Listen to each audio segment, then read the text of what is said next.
मेरे सामाजिक परिवार के सभी सदस्यों को राम राम। दैनिक जागरण ने आज जो सबसे बड़ी खबर लगाई है, बिहार में भाजपा का पहला सम्राट नीतीश युग खत्म। वो जो चलता था ना, बिहार में बहार है नीतीश कुमार है, तो नीतीश कुमार अब नहीं रहे, अब सम्राट राज आ गया है। सम्राट बिहार के नए चौधरी। और ठीक है, को लग रहा था कि क्या 14 अप्रैल के दिन, भीमराव अंबेडकर जयंती के दिन, क्या भारतीय जनता पार्टी, मोदी जी कोई अनुसूचित जाति का मुख्यमंत्री बिहार को देने वाले। ऐसा नहीं हुआ, लेकिन ओबीसी समाज से आने वाले और कुशवाहा समाज से आते हैं, तो जो कोयरी, कुर्मी, धानुक, ये जो कॉम्बिनेशन है, जिसको लव कुश की राजनीति कहा जाता है बिहार में, तो वही चलेगी। तो राजनीति नीतीश कुमार वाली ही चलेगी। हाँ, नीतीश कुमार का युग खत्म हो गया और भारतीय जनता पार्टी का इस राज्य में कभी मुख्यमंत्री नहीं रहा। और ये उनके लिए बड़ी चिंता की बात थी कि 90 के दशक के बाद लगभग जब हिंदी पट्टी के हर राज्य में उनका मुख्यमंत्री हो चुका, उत्तर प्रदेश, मध्य प्रदेश, जो यहाँ राजस्थान, सभी राज्यों में उनका मुख्यमंत्री हो गया, लेकिन यहां नहीं हो पाया। बिहार में सत्ता में 20 साल से हैं, लेकिन मुख्यमंत्री नहीं हो पाया। अब जाकर वो मुख्यमंत्री हुआ है। और चूंकि एनडीए के विधायक दल में ये पहले ही कल ही हो चुका था, तो अब कुछ उसमें बचा नहीं था और सारे लोग उसमें शामिल थे। जिस वक्त ये दावा पेश किया, तो केंद्रीय मंत्री शिवराज सिंह चौहान, संजय झा जो जनता दल यूनाइटेड के कार्यकारी अध्यक्ष हैं, केंद्रीय मंत्री राजीव रंजन सिंह, ललन सिंह, नित्यानंद राय, जीतन राम मांझी, विजय कुमार चौधरी, संजय सरावगी, उपेंद्र कुशवाहा, अरुण भारती, ये सब लोग रहे। शपथ ग्रहण आज हो गया और बाकायदा जो सम्राट चौधरी के साथ 2 उप मुख्यमंत्री ने भी शपथ ले ली। वो दोनों उप मुख्यमंत्री, और जो एक बहुत अनुमान लगाया जा रहा था वो नहीं हुआ, विजय कुमार चौधरी और विजेंद्र प्रसाद यादव, इन दोनों ने उप मुख्यमंत्री पद की शपथ ले ली। और सम्राट चौधरी चूंकि भारतीय जनता पार्टी के मुख्यमंत्री हैं, तो वही हुआ कि इन दोनों को उप मुख्यमंत्री बनाया गया। अब चूंकि जाहिर है फॉर्मूला वही, जब नीतीश जी सीएम थे तो 2 उप मुख्यमंत्री होते थे भाजपा के, तो अब विजय कुमार चौधरी और विजेंद्र यादव, ये दोनों नीतीश कुमार के बहुत नजदीकी हैं। तो ऐसा नहीं है कि नीतीश कुमार एकदम से गायब हो गए। हाँ, सम्राट राज जरूर हो गया, लेकिन नीतीश जी की मॉनिटरिंग जारी रहेगी। तो अब जो मुख्यमंत्री हुआ वो भाजपा का हुआ और दोनों उप मुख्यमंत्री वो जनता दल यूनाइटेड। नीतीश कुमार ने निशांत को उप मुख्यमंत्री न बनवाकर यह भी बता दिया कि भैया परिवारवाद का आरोप आप उनके ऊपर नहीं लगा सकते हैं। अब विजय चौधरी तो बहुत भरोसेमंद हैं, बहुत अधिक भरोसेमंद हैं, और विजेंद्र यादव भी उनके बहुत भरोसेमंद हैं। विजेंद्र यादव 1990 में उन्होंने अपनी पॉलिटिक्स शुरू की थी और कोसी इलाके के बड़े नेता बनकर उभरे थे। वो जनता दल से पहली बार सुपौल से विधानसभा पहुंचे थे वो, और उसके बाद तो फिर लगातार वो यहां जीतते रहे, लंबी पारी हो गई, तो जाहिर है कि फिर वो बड़ा नेता हो ही जाता है। और एक तरह से ये कहिए कि जब राजनीतिक बदलाव का समय था 1990 वाला, उस समय विजेंद्र यादव आ गए उनके साथ। और एक तरह से कहें कि लालू जी के, नीतीश कुमार के बहुत करीबी थे। एक समय में लालू जी के बहुत नजदीकी थे। 1991 में उन्हें लालू जी ने राज्य मंत्री बनाया था, फिर कैबिनेट मंत्री बना दिया था। बाद में जब विभाजन हुआ और लालू प्रसाद यादव और शरद यादव के अलग अलग गुट बने, तो पहले विजेंद्र यादव चले गए शरद यादव गुट के साथ, और बाद में फिर चले गए नीतीश कुमार के साथ। नीतीश कुमार की हर सरकार में वो मंत्री रहे हैं। मतलब उनका जो एक तरह से कहें कि नीतीश कुमार उनके ऊपर भरोसा बहुत करते हैं। जो दूसरे डिप्टी सीएम हैं विजय चौधरी, तो विजय चौधरी ये भी नीतीश कुमार के बहुत नजदीकी हैं, और शुरुआत तो कांग्रेस से किया था, कांग्रेस में विधायक बने, सीएलपी लीडर भी रहे, और बाद में वो चले आए 2005 से लेकर अभी तक वो लगातार रहे, और जनता दल यूनाइटेड का बड़ा भूमिहार चेहरा हैं। तो जो विजय सिन्हा और सम्राट चौधरी कर रहे थे, अब विजेंद्र यादव और विजय चौधरी ये वो करेंगे। अब जाहिर है सम्राट चौधरी मतलब जिस तरह से बने हैं उसमें कोई बहुत कंफ्यूजन नहीं था। लंबे समय से जिस तरह से अमित शाह कह रहे थे कि मोदी जी इनको बड़ा आदमी बनाएंगे, जिस तरह से उनको बहुत जल्दी आए लेकिन उनको प्रदेश अध्यक्ष बनाया गया, डिप्टी सीएम बनाया गया, तो कोई कंफ्यूजन बहुत नहीं था। अब सम्राट चौधरी कह रहे हैं कि मोदी जी के विकसित भारत और नीतीश के समृद्ध बिहार के सपने को पूरा करेंगे। अब ये भी एक चीज है कि क्या बहुत स्मूथ है, तो दिख तो बहुत स्मूथ रहा, और आपको ध्यान ही में होगा नीतीश ने कहा खड़े होकर ताली बजाई जरा। अब तो सम्राट चौधरी मुख्यमंत्री बन चुके हैं, शपथ ले चुके हैं, उनके उप मुख्यमंत्री भी शपथ ले चुके हैं, तो शपथ के बाद की स्थिति है। और एक तरह से कहें कि लालू, नीतीश और रामविलास, तो रामविलास जी तो रहे नहीं, अब उनके पुत्र हैं, लालू जी के पुत्र हैं, नीतीश जी के पुत्र नहीं रहे, तो लालू नीतीश की जो राजनीति थी, तो वो राजनीति अब खत्म हो गई। बीजेपी जो जूनियर पार्टनर थी अब सीनियर पार्टनर हो गई।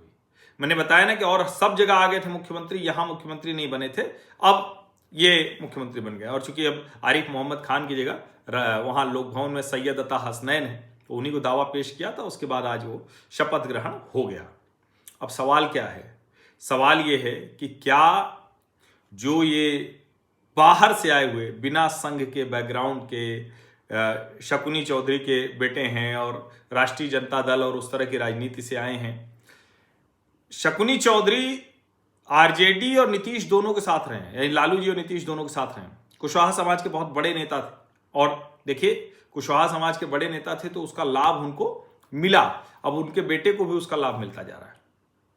नीतीश को छोड़कर सबके पुत्र आ गए, निशांत नहीं आए, तो नीतीश ने एक बड़ी लकीर तो खींच दी जाते जाते भी। अब 1990 में सम्राट चौधरी राजनीति में आते हैं, 95 में उनको 89 दिन की जेल होती है। 2000 में पहली बार राष्ट्रीय जनता दल के टिकट पर विधायक बने, 2005 में हारे, 2010 में फिर विधायक, 2014 में मांझी सरकार को समर्थन दिया, मंत्री बने, 2014 में राष्ट्रीय जनता दल छोड़ दिया, जेडीयू में शामिल हो गए, 2017 में जेडीयू छोड़ दिया, बीजेपी में शामिल हो गए, 2023 में बिहार बीजेपी के अध्यक्ष बने, 2024 में उप मुख्यमंत्री, 25 में फिर उप मुख्यमंत्री और अब मुख्यमंत्री बनने जा रहे हैं। कोई ऐसा उनका नहीं रहा है जो कहीं टिक कर रहे हो, बड़ी तेजी से सब पलटते रहे। आप सोचिए, राष्ट्रीय जनता दल, मांझी, फिर जेडीयू, फिर बीजेपी, लेकिन फिर भी अमित शाह और नरेंद्र मोदी का भरोसा है, तो निश्चित तौर पर फिर और किसी का मतलब तो आज की भाजपा में है नहीं। अगर मोदी शाह का भरोसा है तब तो फिर वही होता है। नीतीश लालू युग का अंत हुआ, और नीतीश जी का इतना बड़ा ब्रांड है ना, उस चुनौती पर जाना बड़ा आसान नहीं होगा। जो महिलाओं के लिए एकदम सुरक्षा लगती थी, जो पटना बदल गया, जो बिहार बदल गया, अब नेक्स्ट लेवल क्या वहां उद्योग धंधे आएंगे, उस तरह की चीजें हो पाएंगी, ये बड़ा सवाल है। जो डबल इंजन कहा जाता है वो डबल इंजन होता हुआ दिखेगा क्या, ये बहुत बड़ा सवाल है। और इन सब के साथ, जिसको हम बार बार कहते हैं ना कि भाई ऐसा तो है नहीं कि राजनीति सारी बंद हो जाएगी, तेजस्वी कह रहे हैं कि तो लालू जी की पाठशाला से ही निकले व्यक्ति, तो उनके ऊपर यह दबाव बहुत होगा कि वो अपने आप को कैसे साबित करें, तरीका वो क्या अपनाएंगे। अब आपने देखा ही कि अभी असम में हेमंत विश्व शर्मा वो भी आए, और आए तो एकदम से अलग अंदाज में आए। वो जिस तरह से आए हैं वो एकदम ही अलग अंदाज है। और अब तो कई बार लोग कहते हैं ना कि हेमंत विश्व शर्मा दूसरे संघियों भाजपाइयों से ज्यादा संघी भाजपाई हो गए। कई बार लोग कहते हैं वो कट्टर ज्यादा हो गए। तो अब ये भी एक बड़ा सवाल है। और चूंकि जो सम्राट चौधरी वहाँ मुख्यमंत्री बन चुके हैं, दोनों उप मुख्यमंत्री हो चुके हैं, उनका काफिला वहाँ से निकल गया है। देखना ये होगा कि 75 साल में पहली बार जो भारतीय जनता पार्टी का मुख्यमंत्री बना है वो भारतीय जनता पार्टी की राजनीति को कितना स्थापित करेगा। एक वर्ग है जिसको नाराजगी भी थोड़ी बहुत उनसे होती है। सम्राट चौधरी को जानने वाले कहते हैं कि जिनसे उनके व्यक्तिगत संबंध हैं वो उसको बहुत जम कर निभाते हैं। क्योंकि निजी तौर पर सम्राट चौधरी से न तो मेरा कोई परिचय है, न कोई मतलब उस तरह से कोई निजी जानकारी है, लेकिन जितने लोगों से जिनसे उनके संबंध हैं, तो वो लोग कहते हैं कि सम्राट चौधरी निजी रिश्ते बहुत जमकर निभाते हैं। साम दाम दंड भेद, ये सब कुछ जो है वो करना जानते हैं।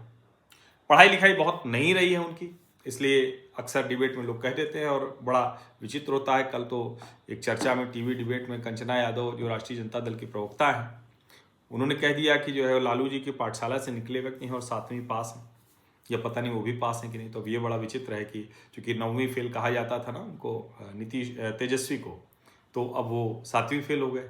तो ये भी कमाल है कि लालू जी की पाठशाला से निकले हैं और फेल हैं, मैंने टीवी पर ही कहा, तो ये भी बड़ा विचित्र है।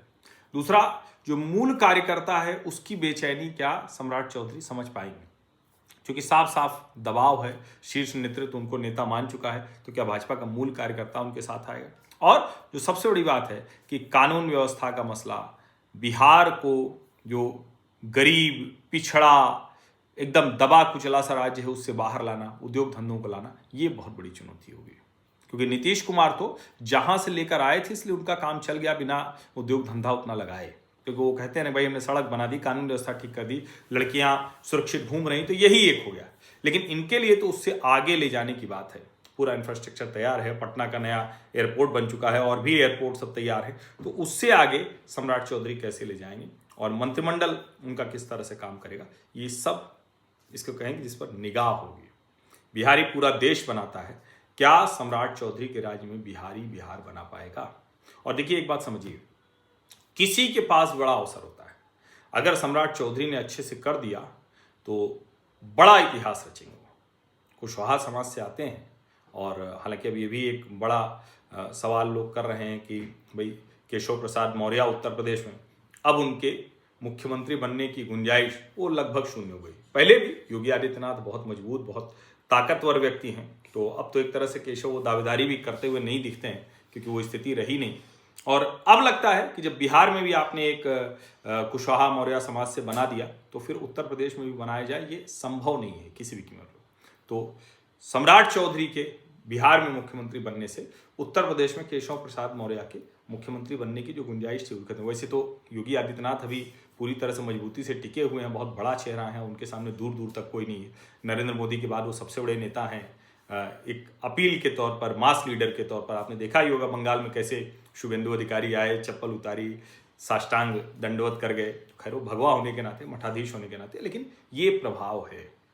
बिहार को पहला मुकाबला तो उत्तर प्रदेश से ही कर रहा है, उत्तर प्रदेश के ही मुकाबले खड़ा होना है, प्रति व्यक्ति आय से लेकर, सुविधाओं से लेकर, शहर बनाने से लेकर सब कुछ। और जो पहला काम करना चाहिए सम्राट चौधरी को, शहर विकसित करना चाहिए। 5 शहरों को तय करके विकसित करना चाहिए अगले 5 साल में, क्योंकि दिक्कत की बात यह है कि एक भी शहर ढंग का नहीं है वो बिहार में। दूसरा, बिहार में बहुत कुछ है, तो नीतीश जी ने भी शुरू किया था, तो टूरिज्म और दूसरी चीज़ें, धार्मिक स्थल, उस सब को अच्छे से बनाना चाहिए। अमित शाह ने माता जानकी मंदिर का उस वक्त शिलान्यास किया था, तो वो आगे भारतीय जनता पार्टी करेगी। अगर ये हो जाए और यूपी बिहार को उस तरह से कनेक्ट बन जाए तो शानदार तरीके से इकोनॉमी चल सकती है और कुछ बड़े उद्योग धंधे भी लाने की आवश्यकता है। आप सभी का बहुत बहुत धन्यवाद। सब्सक्राइब कर लीजिए, नोटिफिकेशन वाली घंटी दबा दीजिए, लाइक का बटन दबा दीजिए, अधिक से अधिक लोगों तक इस वीडियो को पहुंचा दीजिए और सम्राट चौधरी को पुनः बिहार का मुख्यमंत्री बनने की ढेर सारी शुभकामनाएं।